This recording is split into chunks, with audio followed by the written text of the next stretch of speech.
Heyo, happy new moon in Virgo. Eric Rosen for Viking Rising Astrology. Let's talk about it. Let's talk about this new moon in Virgo that's going to produce some effects on us for this next 30 days, 28 days, this moon cycle. Virgo deals with health, deals with our day-to-day wellness. How do we know how to manage our stress levels? Do we know how to stay present, connect to our breath? Do we know how to figure things out and come up with like simple solutions that are practical to keep life systematic and flowing? And so new moon's always like a renewal energy. It's like a fresh start. So regardless of if you are a Virgo or if you even have Virgo in your chart, it's a really good time to really get right with your health, get right with your day-to-day life.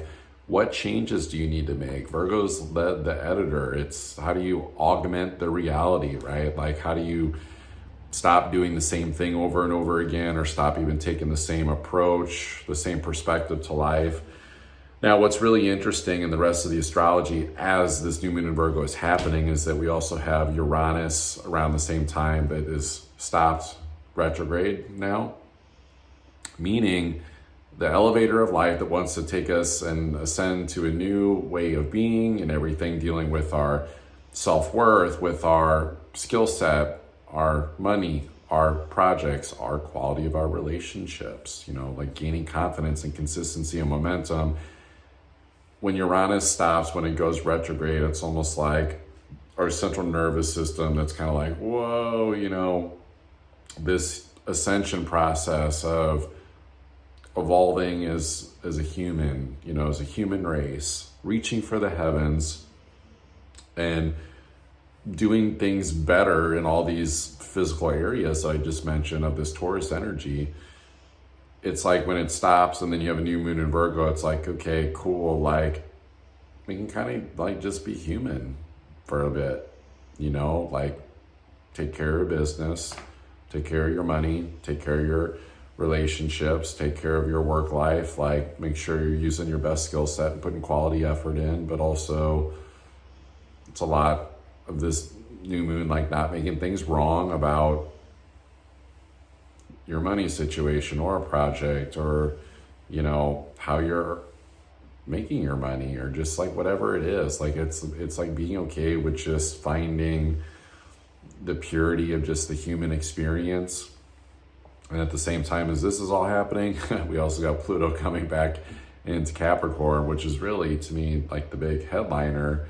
So lots of earth energy, like shifts all of a sudden that are happening, right? So I think the good news is that it can stabilize our reality, but can't be a fuckhead, meaning you can't be deceiving yourself of where you need to achieve your goals, set goals, follow a path in your career life, shoot for a higher destiny aspect if you can, although we've got 3 months to figure that out. And then just put the effort into just your physical reality, which can seem like, well, duh, doesn't everyone do that? And it's like, well, think about it. Like water signs contemplate things more emotionally, air contemplates its thinking about things, and fire signs deal very much with like the passion of things, right? And so we're just really feeling a lot of different cadence frequencies with earth energy now. And, it'll take time to figure out, did we choose the right path? Because I feel like that's what this new moon in Virgo is like really saying, is like over the next 30 days, it's like every moment there's a choice, every, second there is a perspective shift that you can have that allows you to overcome the suffering of just the human experience, when it's like, ow, my knee hurts, or, oh no, like I had the right plan in place, but my day started off wrong, or I didn't sleep well, or, whatever it is. And so it's like, it really is this path of just being okay with like how we're showing up to life. I think that when I look at the rest of the zodiac, it's like we're all probably exhausted from the healing journey, exhausted from taking action, sick of not having the peace that we probably desire in our relationships and even in our thinking. and just, in a space where I don't think we need to pressure ourselves like anymore, because there's already going to be enough pressure. So, I feel like this is a humbling new moon. It's not really hitting anything else in the zodiac, so it's kind of like standalone. And so maybe that's a good thing, that it's like, maybe we get kind of a grace period to at least start this next 3-ish months of Pluto and Capricorn. And I guess you could throw Uranus in there too if it's 6-month retrograde. But the stepping off point, it's kind of like inviting. I don't know why it reminds me, but it's like a train conductor, inviting you on. Like, it's cordial, and it's like, just get on the train and then get off at whatever stop you want. Like, it's your choice, or stay on as long as you want, stay to the end of the line. And I think that's the thing, is that in a really deep way, there was the Doctor Strange movie. It was like he wanted to heal himself, right? Like, he had a medical issue. It's like a very Virgo-like energy.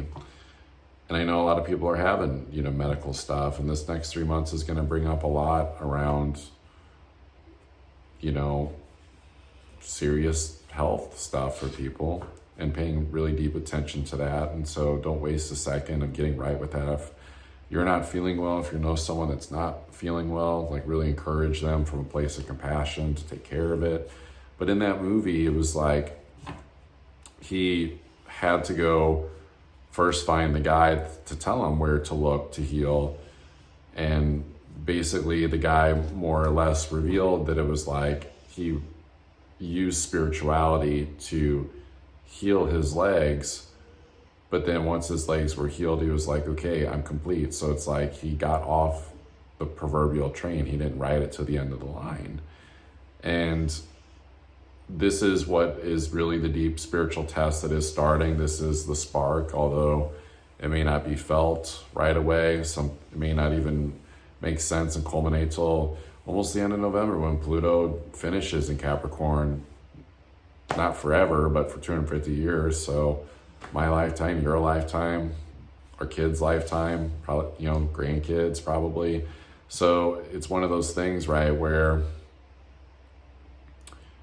it's your choice. You can use this as a very healing new moon, but you can also use it to heal and see that there's also a true destiny call to purpose that's happening at the same time as this new moon, as Pluto right before it is going back into Capricorn, and then Uranus stopping and going retrograde. So,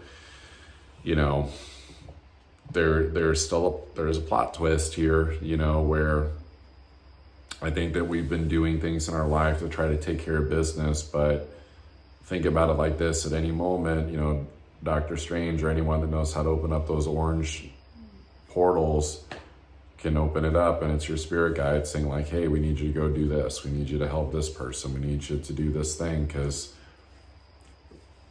Virgo is about being of service on a very human level. And the achievement piece of Pluto and Capricorn is it's going to be making good aspects to Neptune and Pisces. It's like, make it a very beautiful spiritual train that we're on, like the fate train, like, is what my mentor called it, the Leo King. It's like, that's, to me, Pluto and Capricorn can bring some of that up, that old school understanding that before these modern times, when it wasn't about really a career, it was more about the impact that you made and the achievement in terms of like your legacy and your destiny, like the highest expressions of Capricorn. And so with the making good aspects to Neptune, it's like we can try to suppress that and project any blocks or obstacles that we feel that are happening in life and our challenges as if it's like some world issue, like, oh, it's because of this political thing, or oh, it's because of my boss, or oh, it's because of the economy. Like, that's a common one. And it's like, if there's any restrictions or red tape, which I covered this in my special that I just did of Pluto's last ride in Capricorn. If you want to know what that means for your zodiac sign, I did it for all 12 signs. You can purchase that. It's only $8 in the link down below. But it's like, I talked about how it's more about going into the internal facing of any blocks and restrictions that we have, and deep down we might have to face some shame of where we don't show up with more power and potency to achieve something, and where we, can try to hide and pathologize things, or, it could be hiding in media, where we're just repressing, suppressing our deep truth that there's something our soul came here to do, to achieve something great, by getting distracted. But the thing I like about it is that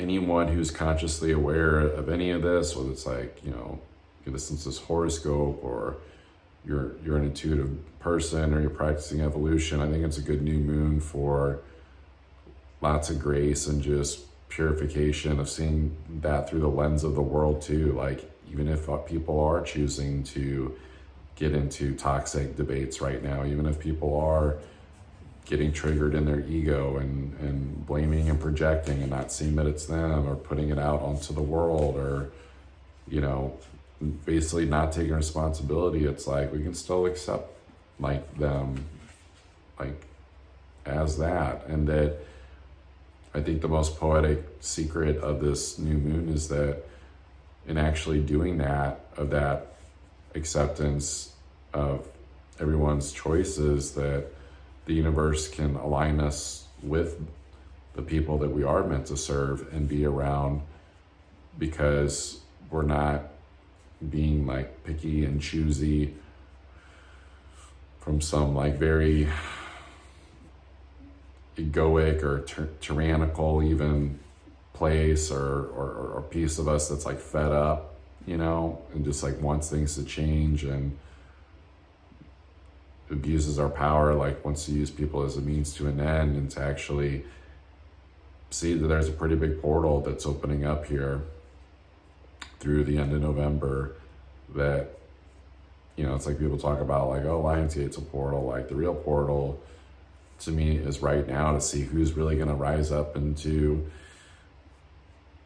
spiritual destiny call. It's the final one, because Pluto doesn't come back to Capricorn for 250 years, and it's a sign that deals with that. And the next outer planet that will be in Capricorn, I guess, would be Uranus, and that's probably about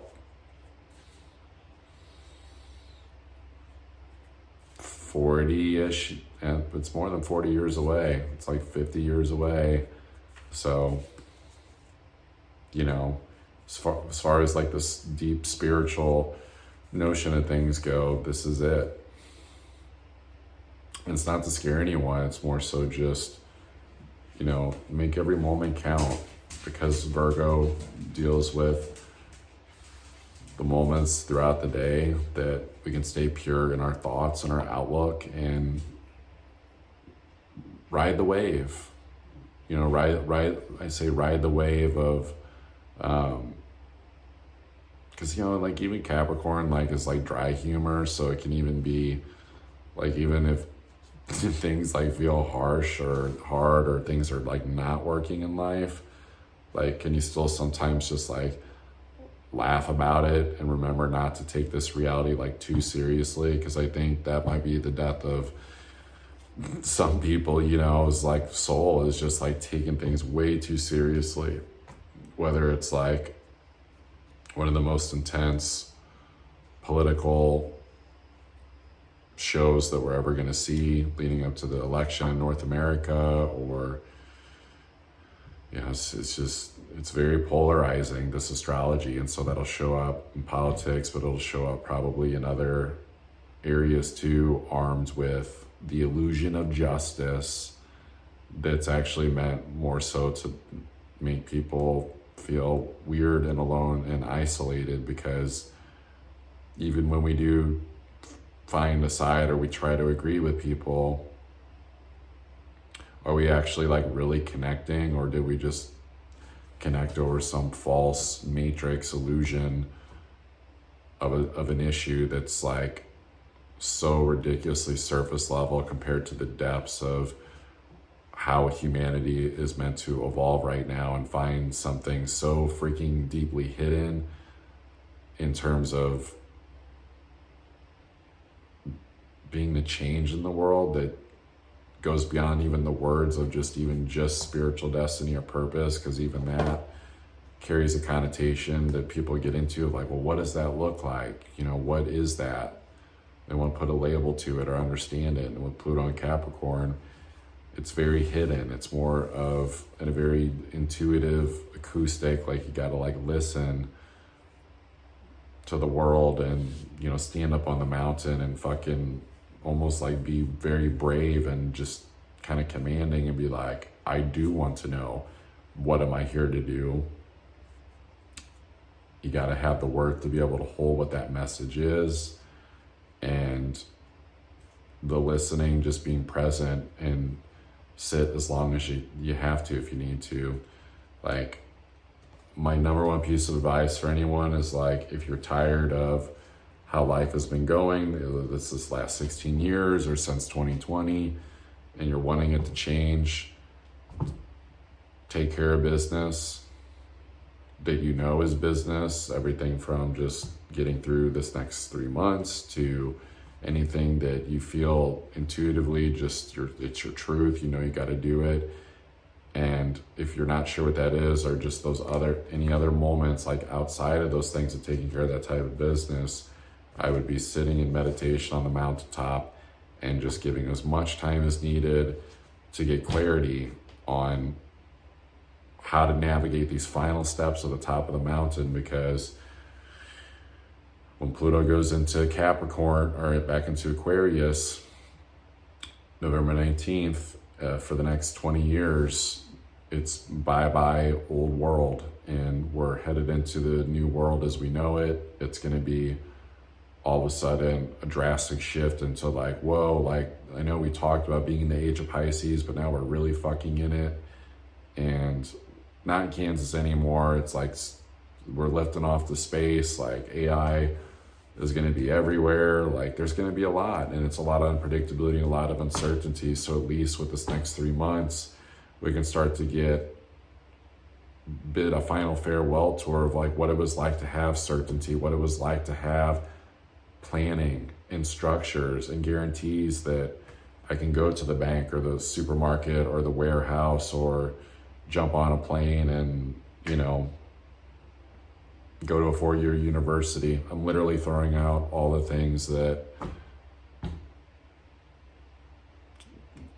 without saying it direct, just appreciate it while you can.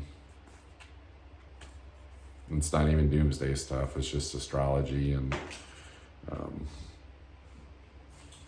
the card. So I was gonna pull a card and just like flew out. So this, the Gatherer card, this actually is a very Virgo card. This is actually a shamanic oracle deck. It just kind of flew out. In reverse, the Gatherer, it's like this Virgo new moon is like teaching us like that, like I said this in the special that I did for Pluto and Capricorn's last ride. It's like the resources are there. We don't have to search far. The Gatherer reverse is like, I don't have enough. I need to hoard more. It's like a thirstiness, you know. Pluto and Capricorn, new moon in Virgo can bring up this feeling, and Uranus retrograde too in Taurus. Like all of a sudden it's like people getting like really thirsty. And I hate to say it, but it's almost like zombie thirsty. Like you can only think about freaking eating someone's brains or something, and as fucked up as that sounds, but it's like people need to know what their motivation is behind why they're on this earth right now, and what their dedication is, and just show the fuck up, you know. And like if you can't do it for you and get the slop out of your life and be more mature and disciplined, with Pluto coming back into Capricorn, find someone that you love to do it for. spend some time with this Uranus retrograde this next 6 months, getting really clear as it's getting to the end of that sign of like, okay, the unpredictability of relationships and values and money and all these things, what has it been teaching us? It's teaching us what we really value. So also, if you want to get a natal chart reading or a deep dive astrology reading to see how this astrology is affecting you personally, whether that's like the next 3 months or the rest of the year, because we still got a Mars retrograde in Leo too that's coming up at the end after all this snafu, and that's a big deal as well. You can click on those links down below for those, and of course the Pluto and Capricorn special, what it means for your sun sign and your rising sign. It's only $8. You can click on that link down below as well. Peace. Happy new moon. Make it a good one. I'm optimistic about it. I think people just really just need to behave during this time and just like really focus on the light. And at least that's the nice thing about Pluto leaving Aquarius. It's like it was getting really hard to let go of maybe some frequencies that we knew we needed to let go of, but we had a hard time. Like some people, it's like relationship stuff, but it could be anything that was preventing your basically evolutionary growth. And so now at least we can establish a norm of a consistency of like a committed life that gets us like back on the railroad tracks. And it'll be pretty easy to see, but the only thing that's going to fog it is fear. But we overcome that fear naturally with love of rising up into the really simple belief that the world is really what you make it from the lens that you're looking through. So love you all. Take care.